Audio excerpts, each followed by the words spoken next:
Hello, Unity. Hi, guys. You just heard, I'm Drew Mitchell. Hi. And, and honestly, that sentence has been rewritten 17 times on one piece of paper over and over again. There's a big pile in my living room with Hi, Unity on it.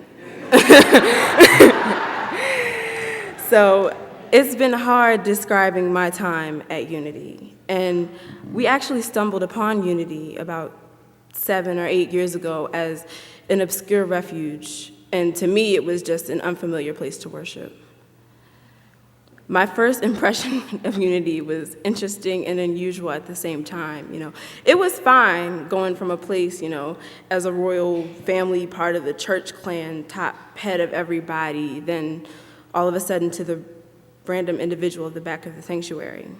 It was all fine until everybody started hugging and loving on me, and I was like, nah. But before going from church to church, trying to find my right way, we actually helped start a church in 1998. As a member of the first family, we were thought as high and mighty and well-positioned in the spotlight. Well, in other words, to me, that meant everybody else knew my business before I knew my business. So, however, as a child, I didn't know really or understand what religion was because, of course, I accepted Jesus Christ, our Lord and Savior, followed protocol, said sorry when you did bad things, and followed the rules, and boom, you're in heaven. But I didn't know what it meant. I didn't understand how genuinely I was supposed to devote my life and my family and my soul to a powerful God, so ambiguous yet powerful and great. So, back to Unity. When we came regularly, it was such a contradicting experience. There was teaching of coexistence and understanding how to be in the world. But God already had a script, so this was fate. And, there were rules. So, God, you follow the rules, you forget to tithe, or you either tithe, and all of a sudden he waves the wand and things are okay. God planned for things to be the way they are. And when things went wrong, well, you better pray up, because I don't know what to tell you. God had a way for certain things to be.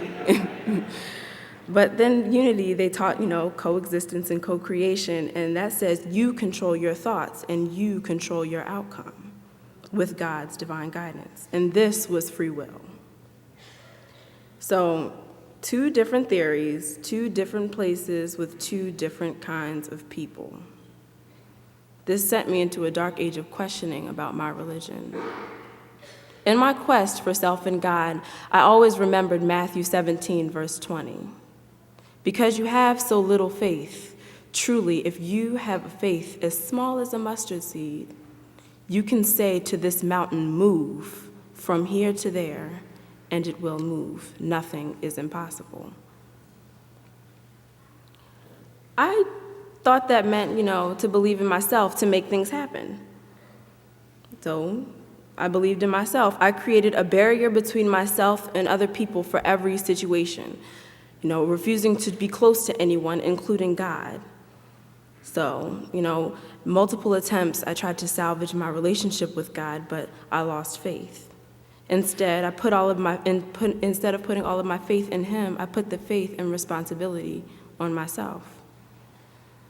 I wasn't a special case, and I'm not a normal case. My parents were separated, I had bad luck in school, my relationships with my family failed, and I felt neglected. I was angry, and I cut myself from everyone else. So we come to the conclusion that the idea of perfection and idealism is not for us. My mother struggled, I struggled, so this further led me to believe in myself and the serendipity in my life, thinking that it was all me and I never thought it was God. In my journal, coincidentally titled, Sometimes You Have to Zip It and Let It Go, and need I say, every time my mother says let it go, I always shoot her the look like, let it go. Who are you letting go? But I wrote myself all the time and bookmarking the significant changes in my life where we started to actually come back to unity regularly. And in my coming back regularly, we began Y.O.U. in 2011. Even still, I felt Y.O.U. was a temporary place, so I didn't care to subscribe or be disappointed by the teachings. But I clearly remember my first lesson in the summer, the principle of manifestation. Manifesting the things and the person you would like to be. So, there I met Miss Sharon. She had us do the usual, introduce ourselves and check in for heart talk. Then she introduced Rally. And she later asked us to describe ourselves. So, I remember my exact words. I'm cute, I'm mean, I do me, and I don't really care. And her neck rolled over to me like,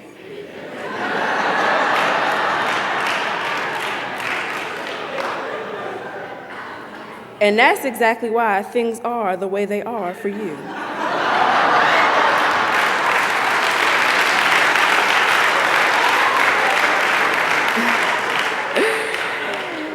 And I remember thinking to myself, who is this woman coming toe-to-toe with me like this? And anyone who knows me knows I am not one for a filter. So I quickly rolled my neck and flipped my hair and said, I never. But she was so right. And she can say, I told you so. Because everything in my eyes was everyone else's fault. I didn't know that I created the environment that I soiled in. I believed that this was just a grand mass of frustration for people who didn't adhere to my vision. You were going to comply to my vision. And I would give you something to talk about when we reached my vision. But I digress, so back to unity. I learned to develop a healthy relationship with God, and in this relationship with God, it was dense with serendipity. My first rally experience was titled, No One and Nothing is Against Me. And of course, as a smart aleck teenager, I was like, this is corny, ha ha ha, friends. But I realized that I grew distant with my unity friends, and I was struck by the spiritual growth that they were experiencing and the spiritual immaturity and stagnancy that I was experiencing. So the speaker continued to speak, and they said to me, the universe is always allowing. Nothing and no one is against you, but the universe is solely against what and who you are not. I was stunned by the message I was receiving. So I questioned, who am I and what am I doing? And why can't I stop conflicting with other people, headbutting with others, or even being genuine with others? Because this wasn't me. It was there I decided to take the responsibility and coexist and co-create within my own life. After the retreat, I returned to my world, and I felt like I had lost myself in the aggressive nature. It was one thing to feel like you didn't know the person you lived with anymore. But it was another thing to live within a body and not be in touch with the spirit inside of it. I grew tiresome of my lifestyle that I created for myself, and being angry with myself and my family, and being cute, mean, and careless no longer served me.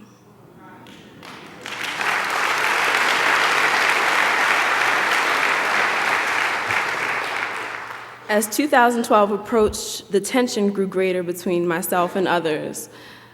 After all the changes in my life, I decided that I would graduate high school in 3 years. I worked a job, I maintained a 3.6 GPA, and I even was team captain and played all varsity sports, all 3 seasons. My credentials were solid, but I wallowed spiritually.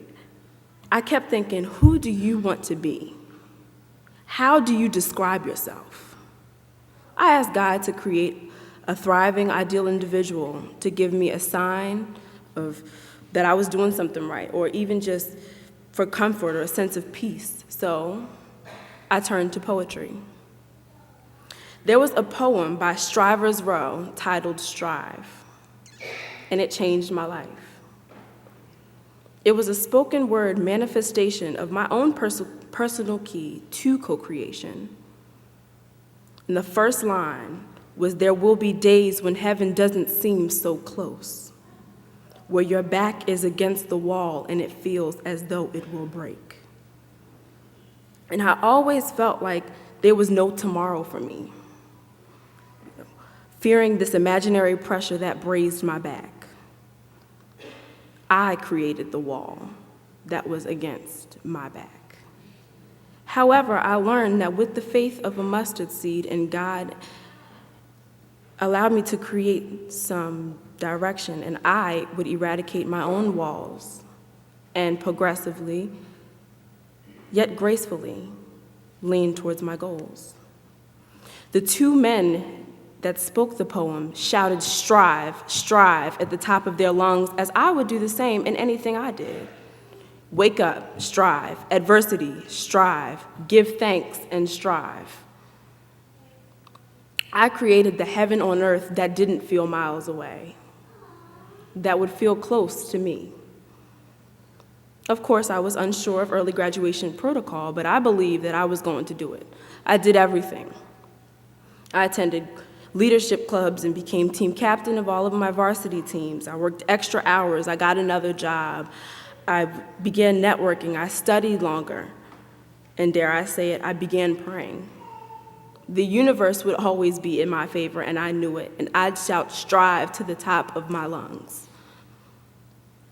I strive to be my best self, and I strive to co-create with God. I strive to graduate, and I was approved for early graduation. I manifested my goals. After thinking I wouldn't even be able to do it in 4 years, I did it in 3. My mustard seed faith guided me in ways I never believed before. Coming into my senior year, I knew this was it. Some knew where they wanted to go to college, and many did not, but anyone who knew me knew that I wanted to go to Temple University. I've wanted to go to Temple University since I was in the 8th grade. And ironically, she said I was an owl, so I'm a Temple owl.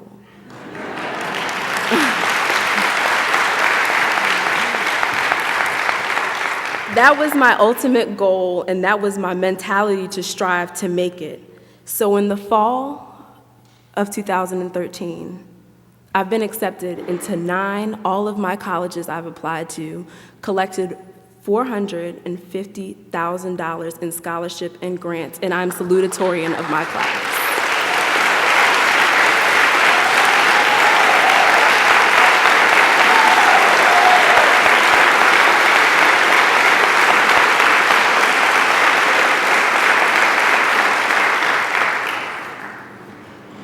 So no longer will I be a Temple student, or hopefully I'll be a Temple student, but I am studying criminology and forensics at Temple University on scholarship. Yes.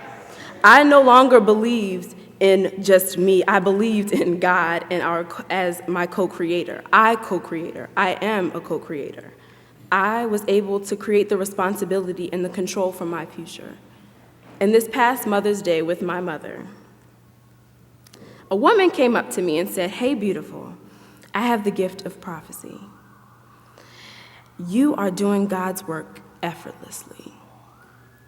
I was you once thinking I was making it happen myself when it was really just God. So he's sending his people into your profession, and you are one of them." I've never met this woman before. I've never seen her before. But she hugged me and kissed me on my cheek and handed me $30 and said, "This is my sign." So I now ask myself, who do I co-create this person to be? I'm intelligent, not just smart. I'm beautiful and pulchritudinous, not just cute. I'm cognizant and zealous, not careless. I am whom I've co-created. I thank God, I thank my Unity family, I thank my mother, and I thank my best friend for helping me discover how to co-create. And I thank God for his co-creation, and so it is. Amen.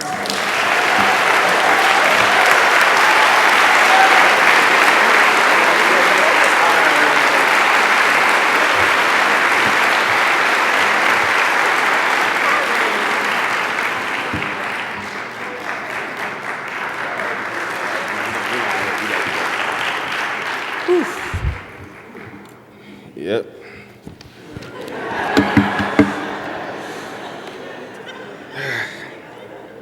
Try being best friends with that for 6 years.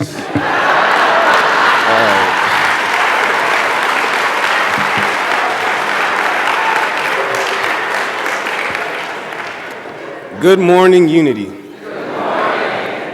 My name is Jamil Thompson James, and today I will be speaking to you about my journey through Unity. The title of my talk is called Unity. Being a co-creator with God is not always an easy task. In my short 17 years, I am just now realizing how awesome and truly great God and I are when we work as one. For as long as I can remember, my fathers informed me that I was not going to be like other children. I was not going to make a fool of myself by acting out in class or in public, by speaking without manners, and most of all, by not keeping my pants at the appropriate level around my head.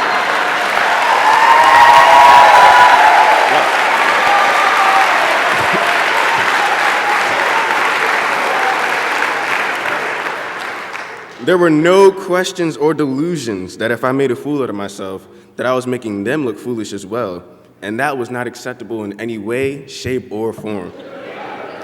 I was a reflection of them, men, black men, African Americans, and African Americans in any situation I was a part of.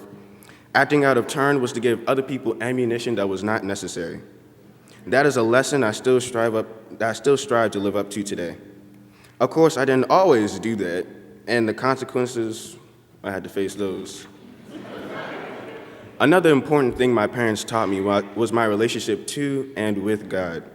Unity became an integral and consistent part of my life when I came to live with my parents, and when I was younger, I was told that I was a God, or at least a reflection or piece of God. This made no sense to me other than to upset me, because if I was a God, then why couldn't I fly or possess super strength? It took me a while to realize that even though I'm a reflection of God, that did not make me a God. Unity became a place where I embraced the God aspect part of myself and came to terms with it. As you all know, there are 12 Unity principles or tools that God uses in order to co-create and allow things to happen in our lives. They are will, understanding, imagination, love, wisdom, order, life, faith, enthusiasm, power, strength, and release. All of these powers, or tools if you will, have been present in my life and extremely influential in my senior year of high school.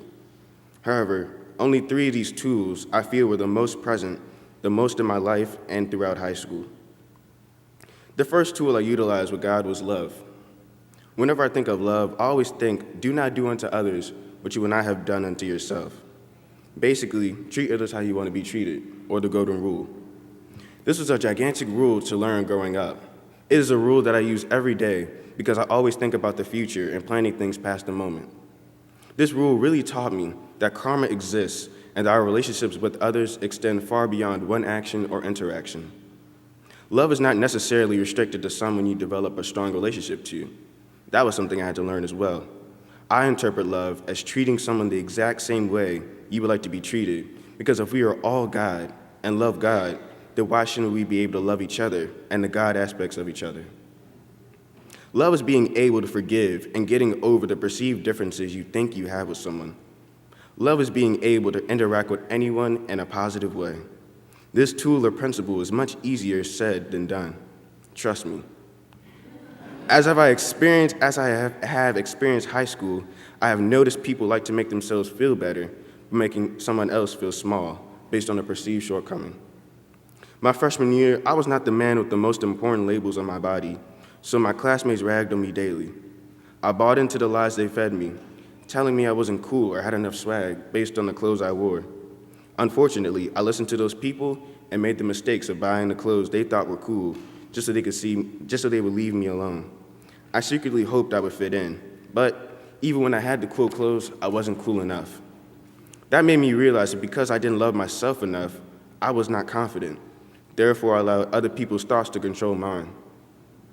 I could have been angry at those students. I thought I should blame them. However, I changed my attitude about the situation and chose to never treat anyone the way those people treated me.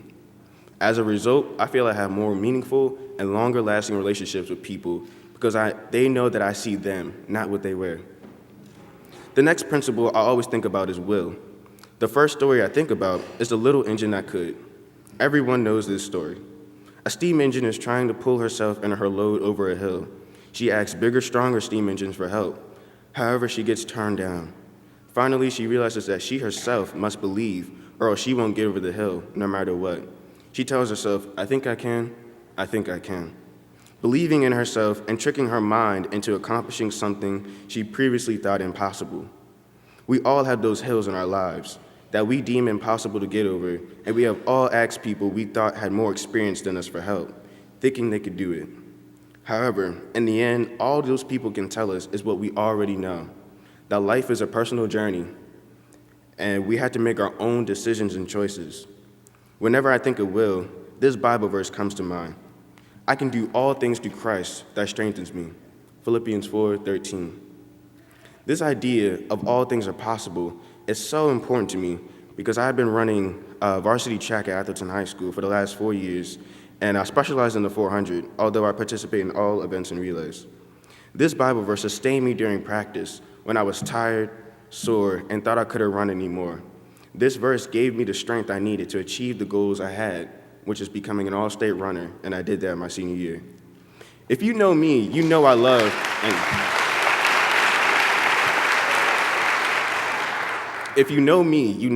track and field. I could talk about it all day, and nothing makes me happier than being at a truly competitive meet. It is a love that is only comparable to by peanut butter and ribs. But not together. All right. Let me tell you something about track. If you do not have will, you cannot last. You have to have something you believe in to carry you through in order to be successful and really love the sport. I've been a part of 8 seasons now of track, both indoor and outdoor, and I've seen the will acted out. Will is surprising everyone and yourself when your back is against a wall and you act as if you have nothing to lose. When you act out of will, you will do anything and everything to accomplish your goal because you want it too badly, and letting someone else have it pains you too much to bear. A few times in my track career, I have acted out of will, and let me tell you, it is an indescribable and addictive feeling. I feel the difference in my running when I run by myself and when I run with God. It is a feeling I chase every day, trying to feel that same sense of peace and desire to surprise myself. The time I felt the most will in my life was when I ran at the grandfather of all meets, the Penn Relays. The Penn Relays is the largest track meet other than the Texas Relays and Olympics, and more popular because it is the only time Olympians, collegiate athletes, high school athletes, and young kids as well as older people run on the same track.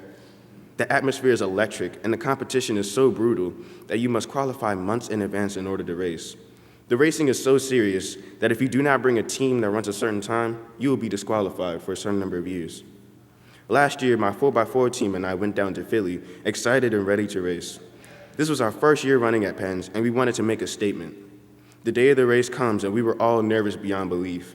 We did not pay attention to time and ended up not warming up or stretching or practicing handoffs. Our outcome looked bleak as we raced to the check-in place and hurriedly turned off our warm-ups. We were extremely late, and the other teams, 12, in our heat were already ready.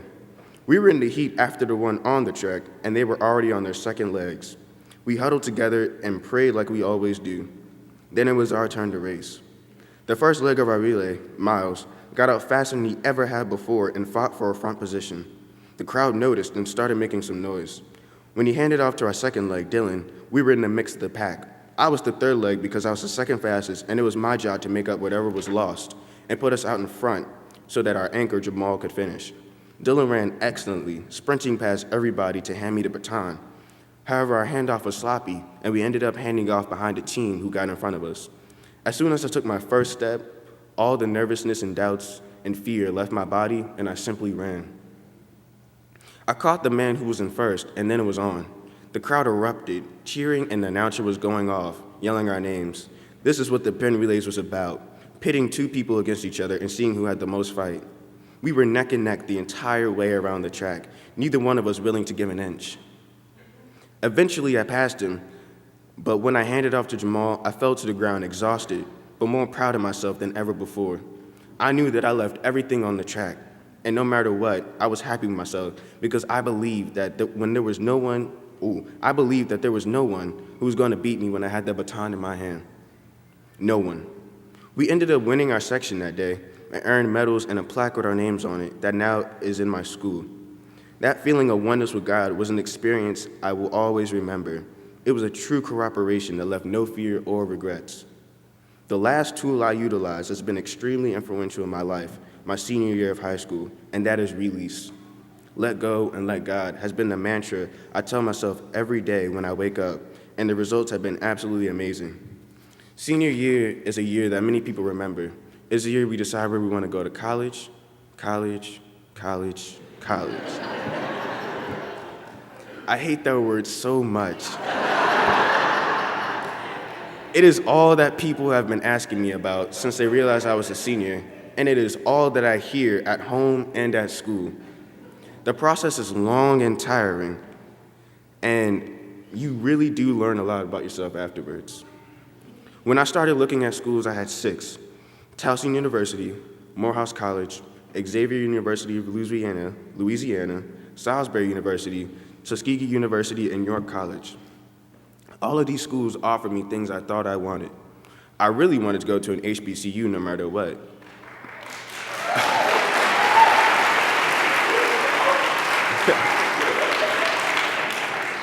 But I put the others on my list to make my dad happy. Honestly, I was torn between 2 schools the entire process. My first love was Morehouse because of one man, Mr. Rashid. He was my track coach, football coach, and the man I admired at my school. He was a teacher, intelligent, young, in shape, and in charge. Everyone respected him, and he carried himself with a little bit of swag. He was the one, no, seriously, he used to wear like 3-piece suits. It was ridiculous. He was the one that turned me on to track and making a better black gentleman out of myself. I wanted to be just like him, and Morehouse was always in the back of my mind since I had first met him. Tuskegee was the other school I really wanted to go to because of its history and my Aunt Tanis. I'm in JRTC in my high school, or I was in JRTC in my high school, and Tuskegee always came up whenever we talked about military history and black pilots. My colonel believed I should go there and become a pilot. Visiting both schools was an amazing experience, and I felt a strong connection to both of them. I had done countless hours of research prior and really felt that afterwards, Tuskegee was the place I wanted to be. I was so sure of this choice because I let myself believe I wasn't good enough for Morehouse. I thought it would be too hard. I wasn't smart enough and would fail out and embarrass myself and waste money. I turned myself off to a possibility and chose not to believe in myself, crushing a dream I'd held on to for years. No matter what I thought was right, I soon learned that God has his own plans. My whole attitude changed one October day at lunch. I was heading to go sit down when I heard my colonel yelling my name and waving at me enthusiastically. I was surprised and scared. Colonel is an old white man who demands respect and plays no games. He only shows himself for 2 reasons. Either you did something wrong, or you did something right, but he can still find some fault in it. Immediately, I ran through a mental checklist of the day, trying to remember if today was a uniform day, if my hair was too long, did I say something to a teacher? He didn't look mad, so I decided not to run away and went over to talk to him. The next words he spoke changed my entire attitude. Morehouse wants you. What?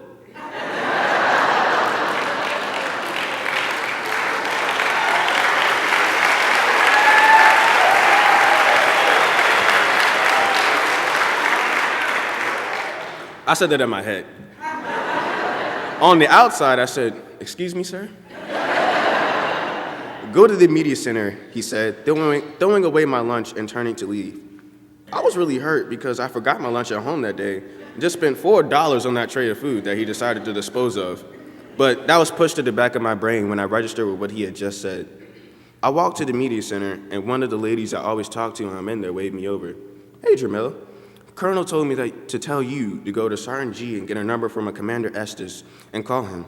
So I ran all the way back, because our school was really laid out. Well, I ran all the way back to Sergeant G's room, excited and confused. What is going on, G? Who's Commander Estes? I asked. He turned to me and said, Commander Estes is the man you need to talk to. He's part of the Naval ROTC program at Morehouse, and he called asking about you. I was confused. Why? I asked. He said 2 words, full ride.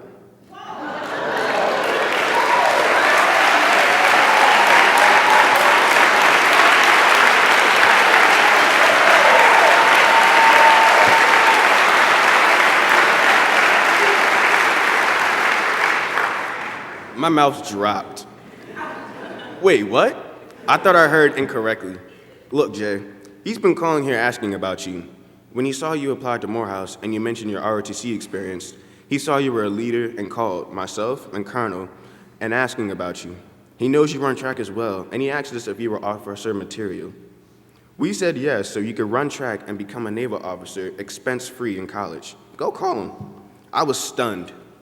I completely taken Morehouse off my radar because I told myself I couldn't do it.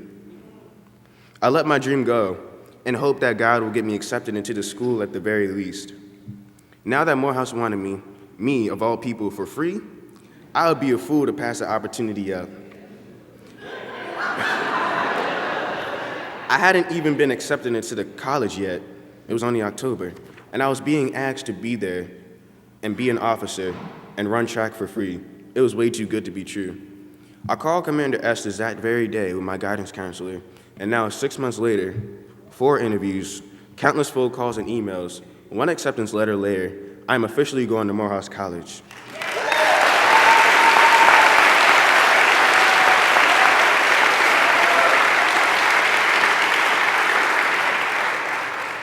I'm still waiting on the final decision for my scholarship, but I know I am in the right position to earn it.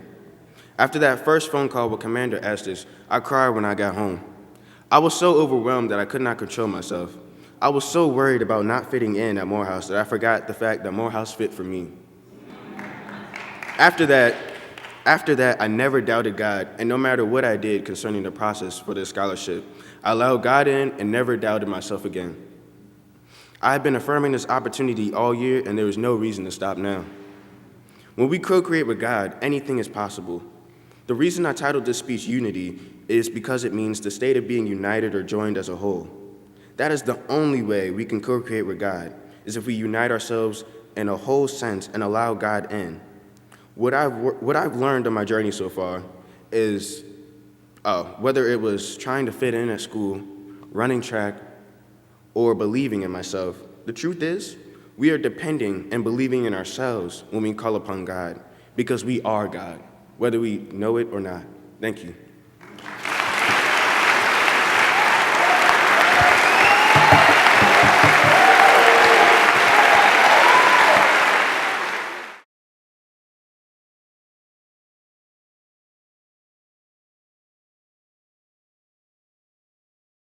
And although he did not introduce himself, this is a former Y.O.U. and a Morehouse man, our second person. This is Jordan, one of our Unity babies as well. Aren't you proud of these young people? Just outstanding, just outstanding. And the job that you all do with our young people, it just brings tears to my eyes. You know, because they're not just writing that because we want them to write that. They're learning to live the truth. And we get to watch it transform them into beautiful young adults who will be, you know, bright lights in the world. And it's such a privilege for us to be able to witness that. And when I listen to them and I listen to their stories, each year it gets better and better, and I'm just so delighted. Now, aren't you inspired? You should be inspired. Yeah. You know? So when people say, oh, it's Children's Honors Day, I'm not going to come because I'm not going to get a message, you miss so much from these young people. So I'm so proud. And we as a church, Drew and Jamil, come on up here for a minute. Because I'm just so proud of them. And, all right. Huh? You gonna get in the middle? Okay. All right. But I'm just so proud of them, and we just want to know, on behalf of Unity of Washington, D.C., and the Board of Trustees and this congregation, we have a check for you for $1,000 to help with your studies. I love you, baby girl. I'm proud of you. You're beautiful inside and out. Yeah. And so we have a check for you for $1,000.